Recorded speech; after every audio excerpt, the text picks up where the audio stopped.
फ़राज हर महीने कुछ पैसे बीवी फ़ातिमा को भेजकर बाकी अम्मा को भेज देता।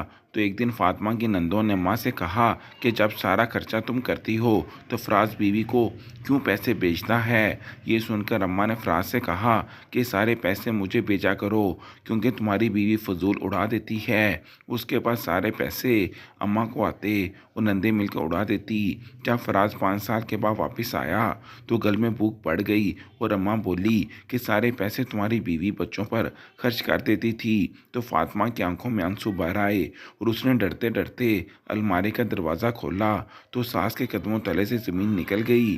क्योंकि फ़राज कमरे में दाखिल हुआ तो फातिमा बेख्तियार अपने आप में सिमट गई। उसके लबों पर एक शर्मिंदगी से मुस्कुराहट थी।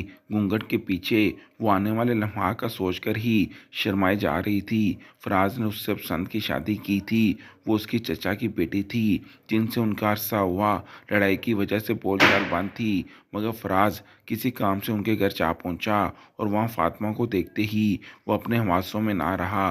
फातिमा थी ही इस कदर खूबसूरत और नाजुक सी लड़की कि फ़राज जैसे शख्स का भी उस पर दिल आ गया। घर आते ही उसने हंगामा मचा लिया, शादी करूंगा तो चचा के घर। अम्मा और बड़ी आपा इस रिश्ते के सख्त खिलाफ थी, खासकर बड़ी आपा। लेकिन फ़राज ने अपनी जिद मनवा कर ही छोड़ी थी और आज फातिमा उसकी दुल्हन बनी कमरे में मौजूद थी। फ़राज उसके सामने बैठा था। देखो फातिमा, मैं तुमसे बहुत मोहब्बत करता हूँ, लेकिन मैंने तुमसे शादी करने के लिए घर में बहुत लड़ाई की है, खासकर अम्मा और बड़ी आपा को दुख दिया है। तुम कोशिश करना कि तुम्हारी वजह से इन्हें कभी कोई तकलीफ़ ना पहुँचे। फ़राज के बात पर फातिमा ने सर हिला दिया। वैसे भी वो गरीब से घराने से ताल्लुक़ रखती थी और चचा के घर आने पर बहुत खुश थी। अच्छा पैसा करो, ये सोने का लॉकेट उतार कर मुझे दे दो क्योंकि ये बड़ी आपा का है। मैंने उनसे उधार लिया था, लेकिन अब इन्हें वापस तो करने हैं ना। फ़राज ने हाथ बढ़ाया तो फातिमा चूक सी गई, लेकिन वो सोने और दौलत की लालची ना थी। उसने खामोशी से सोने का लॉकेट उतार कर फ़राज के हाथ पर रख दिया। वो खामोशी से गया और जेवर वापस कर आया। अब की बात जब वो वापस आया तो उसका चेहरा तरीक पड़ा हुआ था। फातिमा ने डरते डरते पूछा, लेकिन उसने हंसकर बात को टाल दिया। अब वो अपनी जेब से अंगूठी निकाल कर फातिमा को पहना रहा था। मेरी तनख्वाह मामूली सी है, इस तनख्वाह में तो गुजारा मुश्किल से होता है। मैं सऊदीया जाने की कोशिश कर रहा हूँ, उम्मीद है कि जल्दी सबब बन जाएगा। मुंह दिखाई का तोहफा उसके हाथ में पहनाते हुए वो मोहब्बत से कह रहा था, जबकि फातिमा तो उसकी इतनी त्वचा पर ही निहाल हो गई थी। फ़राज की बात सच थी। घर में सभी फातिमा को टेढ़ी निगाह से देखते थे, खासकर अम्मा और बड़ी आपा दोनों ही। यूं तो फातिमा की 3 नंदे थीं, लेकिन बड़ी आपा का घर में असुरत सू कुछ ज़्यादा ही था। शादीशुदा होने और 2 बच्चों की मां होने के बावजूद वो मां के घर पर ही रहती थी। उनके शौहर बिरौने मुल्क में होते थे। शादी के शुरू के दिन खुशियों के पंडोले में झूलते हुए गुजर गए, लेकिन अभी एक माह भी ना गुजरा था कि फ़राज को बिरौने मुल्क से कॉल आ गई। उसे अच्छी नौकरी मिल रही थी। वो बेहद खुश हुआ और फातिमा से वादे वईद करके खुद बिरौने मुल्क चला गया। जाने से पहले उसने फातिमा से अहद किया था कि वो हर महीने उसे पैसे भेजा करेगा, जिन्हें वो जमा करके रखे ताकि जब वो वापस आए तो घर के हालात बदल जाएं। फातिमा ने बहती आंखों से उसके साथ वादा कर लिया था, लेकिन उसका दिल जोरों से धड़क रहा था। फ़राज की मौजूदगी में ही उसकी सास और बड़ी आपा उसके साथ अच्छा सलूक नहीं करती थी। न जाने फ़राज के जाने के बाद अब वो इसके साथ क्या करेंगी। उसने डरते डरते फ़राज को ये सब कुछ बताया भी था, लेकिन उसने हंसकर टाल दिया। अरे मेरी अम्मा और बड़ी आपा ऐसी नहीं हैं, तुम बिला वजह टेंशन ले रही हो। फ़राज के जाने के बाद वो अपने कमरे में खामोश बैठी थी। जब दाढ़ की आवाज़ के साथ दरवाज़ा खुला, फातिमा उछल पड़ी। सामने बड़ी आपा खड़ी हुई थी। सच संवर कर, यहाँ कमरे में बैठने की कोई ज़रूरत नहीं है। तुम्हारी शादी अब पुरानी हो चुकी है। ज़रा कमरे से बाहर निकलो और हिलकर हाथ पांव चलाओ। मेरे बच्चे स्कूल से आने वाले हैं, उन्हें आते ही भूख लग जाती है। चलकर खाना बनाओ उनके लिए। बड़ी आपा हुक्म देकर खुद बाहर चली गई थी। फातिमा पहले तो उनके लहजे पर हैरान हुई, लेकिन फिर चप्पल पहनकर बाहर निकल आई। पूरा घर उल्टा पड़ा हुआ था। हर जगह गिरद थी। किचन का तो और भी बुरा हाल था। धोने वाले सारे बर्तन सिंक के अंदर जमा किए गए थे। फातिमा ने जायज़ा लिया। किचन में पकाने के लिए तो कुछ था नहीं। फ्रिज खोलकर जो सब्ज़ी उसके सामने आई, फातिमा ने निकाल कर सालन बनाना शुरू कर दिया। आटा गूंद कर रोटियां बनाकर जिस वक़्त वो फारग हुई, ज़ोर की अज़ानें हो रही थी। वो थक चुकी थी। माथे से पसीना पोंछते वो बाहर निकली तो बड़ी नंद की दोनों बेटियां स्कूल से वापस आ चुकी थी। अम्मी खाना दे दो। आती वो दोनों गला फाड़ कर चिल्लाने लगी। फातिमा ने कुछ देर तक इंतज़ार किया, मगर नंद कमरे से ना निकली तो इसने खुद ही जल्दी से खाना प्लेटों में निकाल कर दोनों लड़कियों के सामने रख दिया। खाना देखते ही दोनों का मूड सख्त खराब हो गया।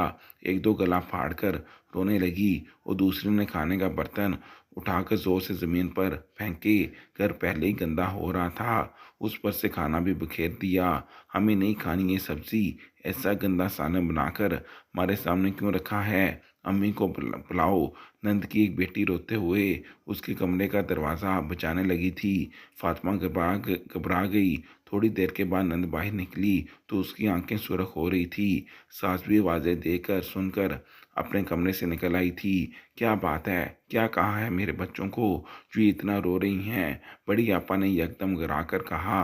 फातिमा घबरा गई। वो मैंने सालन बनाया था तो इन्हें पसंद नहीं आया। फातिमा ने भी इतना ही कहा था कि नंद मज़ीद चिल्लाने लगी। अगर पसंद नहीं आया तो कोई और चीज़ बना दो। तुम्हें आखिर लाए किस लिए हैं? मामूली सा सालन नहीं पकता तुमसे। बड़ी आपा को बेहद गुस्सा आ गया था। सास अभी आगे बढ़कर उसे खामोश करवा रही थी। अरे ये तो है ही निकम्मी, जिसकी औलाद है उसे जानती हूँ मैं। अच्छे तरीके से बेटी को कुछ नहीं सिखाया, सिर्फ लड़के को काबू करना सिखाकर यहाँ भेज दिया है। मेरा जवान जहान बेटा अपनी मुट्ठी में कर लिया। अब जा बच्चियाँ जो कहती हैं उन्हें बना कर दे। फातिमा रोहानसी होती हुई वापस किचन में आ गई। फ्रिज से अंडे निकाल कर बनाते हुए वो मुसलसल यही सोच रही थी कि इसे कैसे पता कि बड़ी आपा के बच्चों को क्या पसंद है और क्या नहीं। वो अंडे बनाकर लेकर आई तो दोनों बेटियों ने नाक चढ़ाते हुए खा लिए। हमें सिर्फ गोश्त खाना पसंद है। फातिमा ने शुक्र का सांस लिया। कम से कम उन्होंने बताया तो सही। खाने के बाद सास ने उसे घर की सफाई करने पर लगा दिया। काम वाली की उसने उसी दिन छुट्टी करवा दी थी। फातिमा को वो टेढ़ी निगाहों से देखती जाती और काम करने का हुक्म देती जाती। फातिमा शाम तक पूरे घर का काम काज करके बेहाल हो गई। शाम में सास ने उसे पैसे दिए और कहा कि जाओ बाजार से गोश्त ले आओ। फातिमा पहले तो घबरा सी गई। वो खुद कभी बाजार ना गई थी, लेकिन ना चाहते हुए भी गोश्त खरीद कर ले आई। फिर उसे शाम का खाना भी बनाना पड़ा। सास और बड़ी आपा के इन्हीं सख्त अहकामात के दौरान एक महीना गुजर गया और फातिमा को पता भी ना चला। जिस दिन फराज ने बिरौने मुल्क से पैसे भेजे, उस दिन घर में अजीब सा समा था। सभी बहुत खुश थे। फराज के कॉल आई हुई थी। अम्मा बड़ी खुशी से उससे कह रही थी कि इतने सारे पैसों से तो उनके हालात ही बदल जाएंगे। अम्मा, कुछ पैसे मैंने अलहदा से फातिमा के लिए भी भेजे हैं। उसे बैंक वगैरह का ज़्यादा पता नहीं, आप उनके साथ जाकर निकलवा लाइएगा। फराज के बात पर अम्मा का सख्त मूड खराब हो गया। सादी बड़ी आपा बैठी थी, उनके माथे पर भी बाल पड़ गए। फ़ोन बंद हुआ तो बड़ी आपा सीधी होकर बैठ गई। ये फातिमा को पैसे किस खुशी में भेजे हैं उसने? घर के सारे अखराजात तो आप उठाती हैं, राशन बिल वगैरह सब आप भरती हैं, और वो महारानी क्या करती है जो उसे पैसे चाहिए? खाना तो खाना ही होता है ना, वो तो घर में खा लेती है। आप फराज को फ़ोन करके बोलें उसे पैसे भेजने की बिल्कुल ज़रूरत नहीं है। सारे पैसे फजूल खर्ची में उड़ा डालेगी या अपने मेके वालों को दे देगी। बड़ी आपा की बात पर अम्मा सर हिलाने लगी। मैं ज़रूर फराज से बात करूँगी। फातिमा शायद बैंक से अपने पैसे निकलवा कर लाई थी, क्योंकि बड़ी आपा उसके कमरे में गई तो वो नोटों की गट्ठी अलमारी में रख रही थी और बहुत खुश थी। बड़ी आपा ने उस वक्त उसे कुछ ना कहा, खामोशी से कमरे से बाहर निकल आई। उस शाम में फातिमा की बूढ़ी अम्मा उससे मिलने आ पहुंची। चच्ची को देखकर बड़ी आपा का मूड एक दफ़ा फिर सख्त खराब हो गया। लो आ गए भीख मांगने। अच्छी खासी जान छुटी हुई थी इनसे, लेकिन फराज को भी इसी गंदगी में जाकर शादी करनी थी। वो इतना ऊंचा बोली कि चच्ची ने वाज़ेह तौर पर सुन लिया। फातिमा भी अपने कमरे से निकल आई थी। उसने माँ का फीका पड़ता चेहरा देखा तो अफसोस हुआ। सा हुआ, अम्मी आप मेरे कमरे में आ जाएं। जब कोई भी इनसे मिलने पर तैयार ना हुआ तो फातिमा खामोशी से उनका हाथ थाम कर उन्हें अपने कमरे में ले गई। क्या बात है, आपको परेशान सी नज़र आ रही हैं? फातिमा ने उनसे पूछा तो वो अचानक रो पड़ी। तुम्हारे अब्बा की बीमारी हद से ज़्यादा बढ़ चुकी है। डॉक्टर इलाज के लिए लंबी रकम का बता रहे हैं। मैंने आसपास वालों से हर किसी से पूछ लिया, पर किसी के पास देने के लिए इतने पैसे नहीं हैं। अब मैं बहुत परेशान हूँ। कुछ सोचकर ही यहाँ आई थी कि भाभी साहिबा से रकम का तकाजा करूं, लेकिन उन्होंने तो मुझे देखते ही अपने कमरे का दरवाज़ा बंद कर लिया। अब समझ नहीं आ रहा कि क्या करूं। फातिमा की माँ हर दर्जे परेशान थी। फातिमा का दिल जैसे किसी ने मुट्ठी में जकड़ लिया। वो बेख्तियार अपनी जगह से उठी। अम्मी आप फिक्र क्यों करती हैं? मुझे आज ये फराज ने पैसे भेजे हैं, कि अखराजात तो अम्मी उठाती हैं। मुझे इन पैसों की क्या ज़रूरत है? आप ये पैसे ले जाएं और अब्बू का इलाज करवा लें। फातिमा ने नोटों की गट्ठी निकाल कर माँ के सामने की। वो तो पहले तो घबराई, लेकिन दरअसल वो अपने हालात की इतनी सताई हुई थी कि ना चाहते हुए भी उन्होंने हाथ बढ़ाकर फातिमा से वो रकम ले ली। एन उसी लम्हे बड़ी अब्बा कमरे में दाखिल हुई। बस यही तो देखने आई थी मैं फराज की मेहनत की कमाई को किन लोगों पर लौटाई जा रही हो, भीख मांगों को। और कोई काम ही नहीं है। सारी ज़िंदगी पहले अब्बा की दौलत को नोच नोच कर खा लिया, और अब फराज को लूटने के लिए माँ बेटियाँ इकट्ठी हो गई हैं। बड़ी आपा के अल्फाज थे या कोई तीर जो सीधा जाकर फातिमा और उसकी माँ के दिल में पेवस्त हो गए। फातिमा की माँ घबरा कर उठ खड़ी हुई। फातिमा भी सख्त शर्मिंदा हो रही थी। उसने दबे दबे लफ्ज़ों में बड़ी आपा को बताना चाहा कि उसके बाप की तबीयत सख्त खराब है, मगर वहाँ सुनने पर कौन तैयार था। बड़ी आपा तो नफरत से मुंह फेर कर कमरे से बाहर चली गई थी। फातिमा की माँ जल्दी से उठ खड़ी हुई। फातिमा उसके पीछे जाना चाहती थी, लेकिन उसकी तबीयत में इस कदर बोझल हो रही थी कि उससे उठा ही ना गया। वो बहुत परेशान थी कि पिछले चंद दिनों से उसे क्या हो रहा है। वो जहाँ बैठती वहीं बैठी रह जाती। माँ के जाने के बाद तो उसका दिल मज़ीद दुखी हो गया। अगले दिन फराज के फ़ोन आने से पहले ही बड़ी आपा अम्मा के साथ बैठ गई। अम्मा, मैं आपको बता रही हूँ, मैंने अपनी आंखों से देखा है फराज की मेहनत की कमाई अपनी माँ को देते हुए इसी तरह सारा घर लुटा देगी ये अम्मा। फातिमा बड़ी आपा की बात सुनकर दहल गई थी। अपनी देवरानी से इन्हें शुरू से ही चिढ़ थी। इस वक्त उनका गुस्सा सातवें आसमान पर पहुँच गया। आइंदा ये ऐसा नहीं करेगी, मैं भी इसका इंतज़ाम कर लेती हूँ। उन्होंने मोबाइल निकाल कर फराज को फ़ोन मिलाया। दूसरी जानब वो ड्यूटी की वजह से शदीद थका हुआ था। हाल अहवाल पूछने के बाद उसने फ़ौरन पूछा, अम्मा फातिमा कहाँ है? मेरा फ़ोन भी नहीं उठा रही, कब से मिला रहा हूँ, नंबर बंद जा रहा है उसका। फराज की बात पर अम्मा ने एक ठंडी सांस ली। कहाँ होगी? अरे बेटा, यहीं कहीं कहीं बाजार गई होगी तेरे दिए हुए पैसे उड़ाने। कभी कहाँ लुटाती है तो कभी कहाँ। बचा कर रखने वाली तो उस औरत के अंदर ज़रा सी भी आदत नहीं। मैं तो सोच रही थी गरीब घर की लड़की है, तेरी मेहनत की कमाई को संभाल कर रखेगी ये, लेकिन ये तो दोनों हाथों से लुटा रही है। कल भी तेरे बेचे हुए पैसों को अपनी माँ के हवाले कर दिया है उसने तो। मैं यहाँ बहुत खूब खाती पीती हूँ, इस रकम को आप लोग इस्तेमाल करो। अब भला अक्लमंद औरतें ऐसा करती हैं। अम्मा की बात पर फराज का खून खोल उठा था। वाकई वो वहाँ दिन रात मेहनत करके रकम कमा रहा था, और उसकी बीवी इस तरह दोनों हाथों से लुटा रही थी। अम्मा ने अपने लहजे को मीठा बनाया और बोली, जब घर का सारा खर्चा मैंने करना होता है तो फातिमा को पैसे भेजने की क्या ज़रूरत है? तो मुझे पैसे भेज दिया करो, उसे जो कुछ दिलाना होगा मैं खुद दिला दूंगी। हम लोग यहाँ इसका पूरा पूरा ख्याल रखते हैं। अम्मा के बात पर फराज ने सोच अंदाज में सर हिलाया। शायद फातिमा गरीब घराने की थी और उससे रुपया बरतने का सलीका नहीं था। अम्मा सही कह रही थी। उसने वादा कर लिया कि आइंदा आने वाले पैसे वो माँ को ही भेजेगा। फ़ोन बंद हुआ तो बड़ी आपा ने मुस्कुराते हुए अपने हाथ में पकड़ा मोबाइल अम्मा को दिया। ये रहा फातिमा का मोबाइल, मैंने चुपके से उसके कमरे से उठा लिया है। ना फ़ोन होगा, ना फराज से बात करके पैसे मंगवाएगी। दोनों माँ बेटियाँ मुस्कुराते हुए सर जोड़ के बैठ गई। अम्मा बेटी की इस हरकत पर बेहद खुश थी, जबकि फातिमा मुसलसल अपने कमरे में मोबाइल ढूंढ ढूंढ कर परेशान हो रही थी। उसे कई रोज़ गुजर चुके थे, उसने फराज से बात ही नहीं की थी। दूसरा महीना ख़त्म हुआ। आपके बाद जब फराज ने पैसे भेजे तो उसने फातिमा के अकाउंट में 1 रुपया भी ना भेजा, बल्कि सारे पैसे अम्मा को ही भेज दिए। इतनी सारी रकम देकर बड़ी आपा और अम्मा तो उछली पड़ी। फातिमा की दोनों छोटी नंदे भी अपने अपने कमरों से निकल आई थी। अरे अम्मा, इतने सारे पैसे आ गए हैं, चले ना बाजार शॉपिंग करके आते हैं। ब्रांड के नए जोड़े आए हुए हैं जिन पर सेल लगी हुई है। छोटी नंदन ने कहा तो जड़ से बड़ी आपा भी तैयार हो गई। अम्मा ने भी चादर ओढ़ी और जाने के लिए रिक्शा मंगवा लिया। एन इसी लम्हे फातिमा कमरे से निकली। उसका रंग इंतहाई सर्द पड़ रहा था। अम्मा, मेरी तबीयत बहुत ज़्यादा ख़राब हो रही है, मुझे डॉक्टर के पास ले जाएंगे।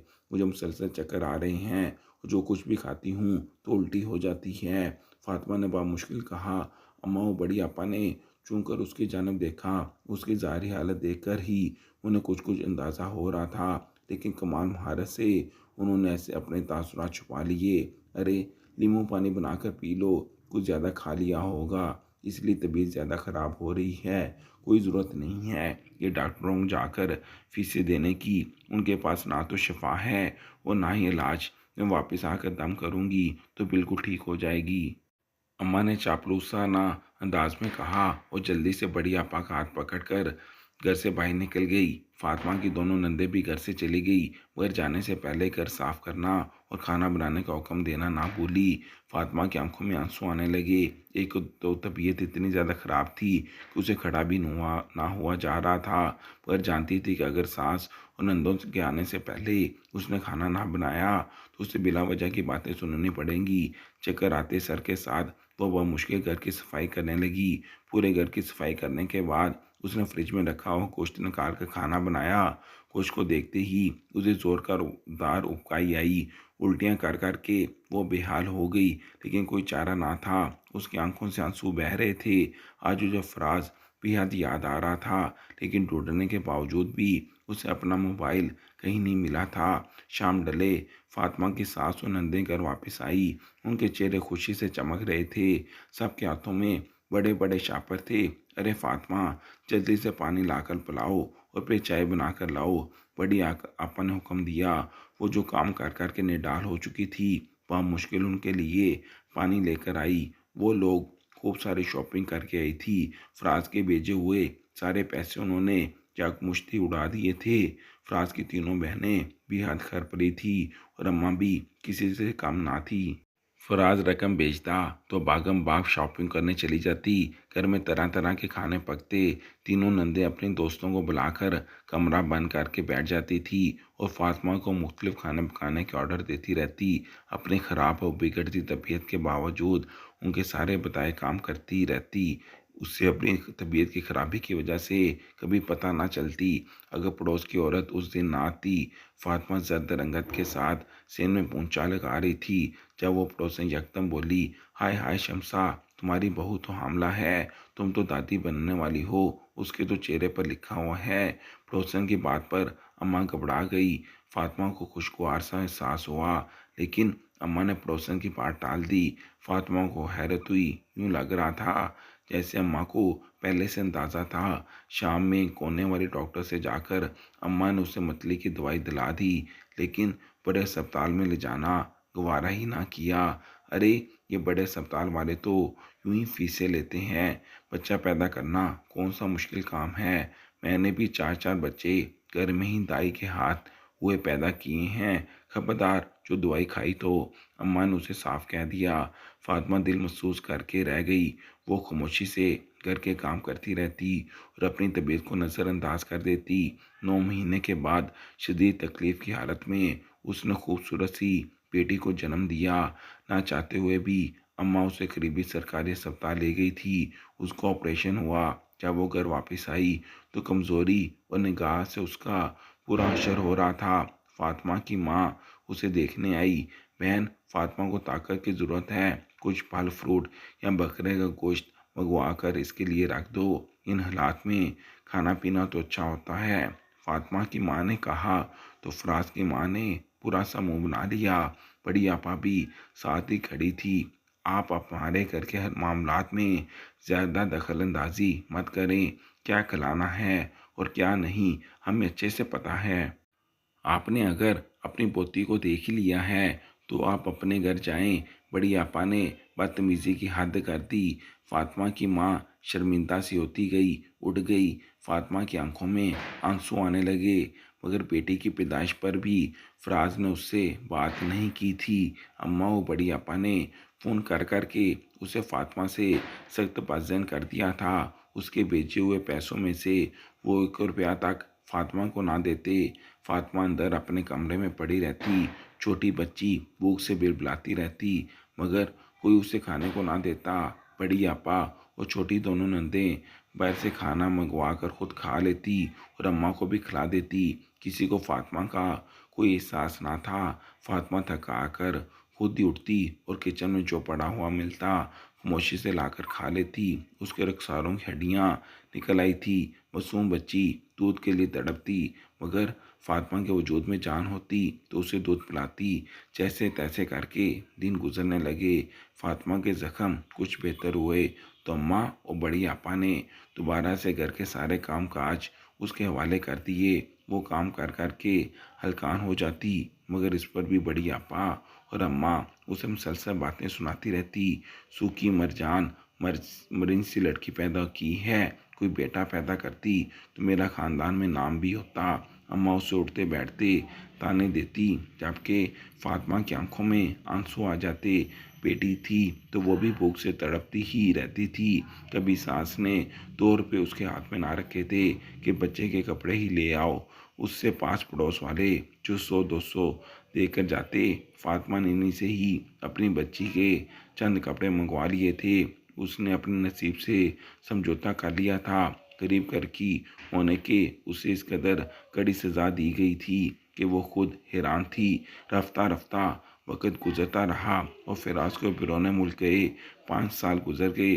फातिमा की बेटी अब 4 साल की हो चुकी थी। खुद फातिमा नौकरानियों की तरह सारे दिन घर के काम काज करती रहती। बड़ी आपा चांद से फराज के घर भेजे हुए सारे पैसों का इंतज़ाम अपने हाथ में रख देती। उस रोज़ भी शदीद गर्मी थी। फातिमा चूल्हे के आगे खड़ी उन सब के लिए खाना तैयार कर रही थी और घर के तमाम अफराद लॉन्च में बैठे कुछ गप्पियाँ कर रहे थे जब खुले दरवाजे से कोई अंदर दाखिल हुआ। सभी चौंक गए, क्योंकि अंदर दाखिल होने वाला कोई और नहीं बल्कि फराज था। अरे फराज, तुम ये क्या हालत बना ली तुमने? अपनी हड्डियों का ढांचा बन गए हो। अम्मा ने बेख्तियार उसे अपने साथ लिपटाते हुए पूछा। वो एक फीकी सी हंसी हंस दिया। फिरौने मुल्क में काम करना बहुत मुश्किल है अम्मा। वहाँ का खाना ही हजम नहीं होता और दिन रात के लिए ड्यूटियों ने मेरी सारी हिम्मत ख़त्म कर दी है। बस अब मैं सबको छोड़ छाड़ कर वापस आ गया हूँ। 5 साल मैंने बहुत पैसे कमा कर आप लोगों को भेजे हैं। अब मैं इन्हीं रकम से कारोबार करूँगा। मुतमिन अंदाज में कहता हुआ वो वहीं सामने बैठ गया, जबकि लाउंज में मौजूद अम्मा और बड़ी आपा समेत सबको शाम सूंघ गया था। फातिमा भी फराज की आवाज़ सुनकर किचन से बाहर निकल आई थी। वो पसीने पसीने हो रही थी। फराज पहले तो उसे देखकर चौंका और फिर मुस्कुरा दिया। कौन से पैसे फराज? हमने तो यहाँ पर कोई पैसे जमा नहीं करके रखे हुए। कारोबार के लिए रकम मांगनी है तो अपनी बीवी से मांगो, जो हर महीने सारे पैसे अपने मैके वालों पर उड़ा दिया करती थी। सारी रकम तो ये अपनी और अपने बच्चे की ज़रूरतों पर खर्च करती रही है। हमें तो गिनती के चंद रुपए देती थी, जिससे बड़े मुश्किल से घर के अखराजात पूरे करती थी। मैं ऐसे में तुम्हारे लिए कारोबार के रकम में कहाँ से लाऊं? अम्मा ने लगी लिपटे रखे बगैर बोले। फराज एकदम साकत रह गया। ये क्या कह रही हैं अम्मा? मैंने लाखों के हिसाब से रकम भेजी है और आप लोग कह रहे हैं कि आपके पास पैसे ही नहीं हैं। ऐसा कैसे मुमकिन है? फराज गुस्से से फातिमा की जानब घूमा, जिसकी आंखों में आंसू आ रहे थे। सालों से वो रोटी के नवाले को तरसती रही थी और अब आखिर वक्त पर अम्मा और बड़ी आपा ने सारा इल्ज़ाम मज़े से उसके सर पर धर दिया था। हाँ फराज, अपनी सिर्फ चंद की बीवी से पूछो कि ये तुम्हारे भेजे हुए पैसे कहाँ करती थी। भाई, हम तो बड़े मुश्किल से घर की दाल रोटी पूरे किया करते थे। यहाँ बाहर से खाने मंगवा मंगवा कर खाती रहती थी। बड़ी आपा ने भी जल्दी पर तेल का काम किया। फराज जब ये भी आया था और जिसने अभी तक पानी भी ना पिया था, उसका दिमाग ही घूम गया। वो एकदम अपनी जगह से उठ खड़ा हुआ। ये क्या क्या सुन रहा हूँ मैं? मेरी मेहनत की कमाई को कहाँ लुटाया है तुमने? मैं तो ये सोच कर आया था कि पाकिस्तान में अब सुकून से रहूँगा, लेकिन यहाँ तो नक्शा ही बदला हुआ है। करीब था कि फराज कुछ और भी कहता और अंदर वाले कमरे से बड़ी आपा की दोनों बेटियां बाहर निकली, जिन्होंने अच्छे कद कार्ड निकाल लिए थे, मगर लालची और बात फिरत दोनों बिल्कुल अपनी माँ की तरह थी। सामने खड़े फराज को देखते ही वो दोनों बुरी तरह से उछली। इन्हें नहीं पता था कि लौश में क्या गुफ्तगू चल रही थी। वो यकदम आगे बढ़ी। अरे मामू आ गए। मामू, आप तो हर महीने इतने सारे पैसे बेचा करते थे। आपके भेजे हुए पैसों से हमने खूब याशी की। अम्मी और दादी हमें खूब शॉपिंग करवाया करती थी। हमने हर मार्केट से कपड़े और महंगे जूते खरीदे हैं, और अम्मी हमें घुमाने के लिए भी लेकर जाया करती थी। घर में तरह तरह के खाने और पकवान बना करते थे। बड़ा मज़ा आया करता था। अम्मी कहती थी जब फराज मामू वापस आएंगे तब भी वो बहुत सारे पैसे लेकर आएंगे। अब बताएं ना, आप पैसे लेकर आए हैं, मुझे आईफोन लेना है। अम्मी ने पिछले हफ्ते मुझे नया फ़ोन दिलाया है, लेकिन वो मुझे पसंद नहीं आ रहा। वो मैं छोटी को दे दूंगी। उसने साथ खड़ी बहन की तरफ इशारा किया, जो बिल्कुल इसी की तरह वो अचानक उछल पड़ी। मैं क्यों लूँगी, तुम ऐसे करना फालतू हो गया है तो फातिमा मामी को दे देना। वैसे वो बेचारी मोबाइल के लिए तरसती रहती है। मोबाइल तो क्या, उन्हें तो खाना भी अम्मी से मांगना पड़ता है। अम्मी का दिल चाहता है तो उन्हें देती हैं, वरना नहीं देती। तुम इन्हें भी दे देना, वो तो बड़े खुशी से मोबाइल रख लेंगी। मैं तो नया लूँगी। हाँ, दोनों ने बातों ही बातों में पिछले 5 साल का सारा बांटा फोड़ कर फराज के सामने रख दिया था। फराज बेयकीन निगाहों से फातिमा की जानब देखा, जिसके रखसारों की हड्डियां और कमज़ोर सेहत साफ निशानदेही कर रही थी कि जो कुछ उसकी अम्मा और बड़ी आपा ने कहा है वो सब झूठ था। बड़ी आपा अपनी बेटी को आंखें निकाल कर खामोश रहने का कह रही थी, मगर वो तो दोनों शुरू हुई। दोनों ने गिनवा करना शुरू कर दिया कि हर महीने फराज के भेजे हुए पैसों से वो लोग क्या क्या कुछ किया करते थे। फराज बच्चा ना था, उसने दुनिया देख रखी थी। उसे साफ पता चल गया था कि माँ ने तो जो अखराजात के नाम पर उसे रकम मंगवाई थी, उसे अपनी याशों में इस्तेमाल किया है। तभी अंदर से फातिमा की नन्ही बेटी चलती हुई फराज उसे देखते ही पूरी तरह से चौंका। वो बिल्कुल उसी की तरह थी, लेकिन जर्द रंगत और कमज़ोर से जिसामत। फराज का दिल किसी ने मुट्ठी में जकड़ लिया। वो माँ के पास आकर खौफजदा निगाहों से सबको देख रही थी और हल्की हल्की आवाज़ में खाना मांग रही थी। फराज ने सख्ती से अपनी आंखें मींच लीं। मेरी रकम को मेरी बीवी ने नहीं, बल्कि आप लोगों ने खर्च किया है। वो तो साफ नज़र आ रहा है। आप लोगों की सेहत काबिल रश्क है, जबकि मेरी बीवी और बेटी करीबें मर लग रही हैं। मैंने अपनी ज़िंदगी के 5 साल आप लोगों पर एतबार किया, लेकिन अब मैं आप पर एतबार नहीं करूँगा। मैं अपने साथ रकम लेकर आया हूँ। मैं यहाँ कारोबार करूँगा, लेकिन अब मेरे कारोबार पर सिर्फ मेरी बेटी और बीवी का हक होगा। फराज के लबों से अल्फाज निकले जिन्होंने सबको साकत कर दिया। आप अपना सामान उठाइए और अपने घर जाइए। मेरे घर में अब आपकी कोई जगह नहीं है। फराज की बात पर बड़ी आपा एकदम सदमे में आ गई, लेकिन अगले ही पल पैर पटकते हुए वो अपना सामान बांधने लगी। फातिमा ने बेख्तियार आसमान की जानब देखकर खुदा का शुक्र का सांस लिया था। 5 साल बाद ही सही, लेकिन अल्लाह ने आखिर उसकी सुन ही ली थी।